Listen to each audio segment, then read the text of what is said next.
What's up racers, RacerBeast here and welcome back to another CSR 2 video. Now in this video I am going to show you a good live racing setup for the Aventador SVJ 63 Roadster. Now I had managed to win this car during the McLaren Duality event which finished a few days before. This car was available for a 20% drop rate in the gold crates during that event. So if you manage to get this car as well, it's really worth it. It's a very good live racing car, okay? So for the setup that I'm going to show you, you do not need to have any stage 6 parts fitted. If you have this car only at stage 5, it's still good enough. It will still do very good in live racing. So with that being said, let's have a look at the setup for this car. Now, I have engine at stock, I have turbo at stock, intake at stage 3, nitrous at stage 3, body at stage 5, tires at stage 5 and transmission at stage 5, okay? So this gives me a performance point of 665 and an Evo point of 1887. So this is a super low PP high Evo setup for this car. As I already mentioned in my previous videos, having a low performance point high Evo setup gives you a significant advantage over your opponents. First of all, you get placed into lobbies where your opponents are running much slower than you, and secondly, you won't get bumped up that easily, okay? So with that being said, let's have a look at the tuning for this setup.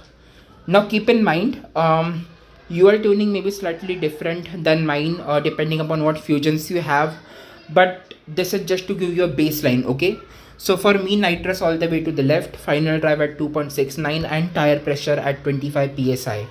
So this gives me a dyno of 10.203. So I have set up this car in a way that I will be aiming for a 10.2 to 10.4 lobby, but keep in mind, as I have said before, more often you will get placed into lobbies where your opponents are much slower than you, okay? So this car is a dyno beater which is good for live racing. So let's do a test run and let's see what it runs actually. And I will also show you the shift pattern for this car. So as far as the shift pattern goes, you will aim for a perfect start, then go immediately into the second gear and also do a very early shift into the third gear as well. Hit nitrous immediately and then rest all will be deep, good and perfect shifts. Okay, so I will show you what do I mean by this run here.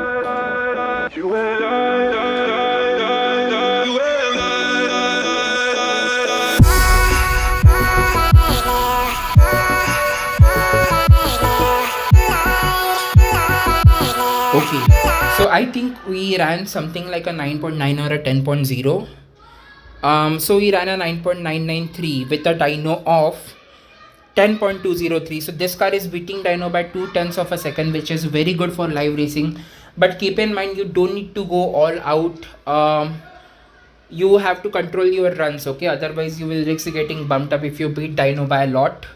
So yeah guys, this is the live racing setup for this car. Now I'm going to show you a few live races with this car as well. So I'm going to stop my commentary. Enjoy the live races guys. This is RacerBeast signing off. See you in another video. Bye.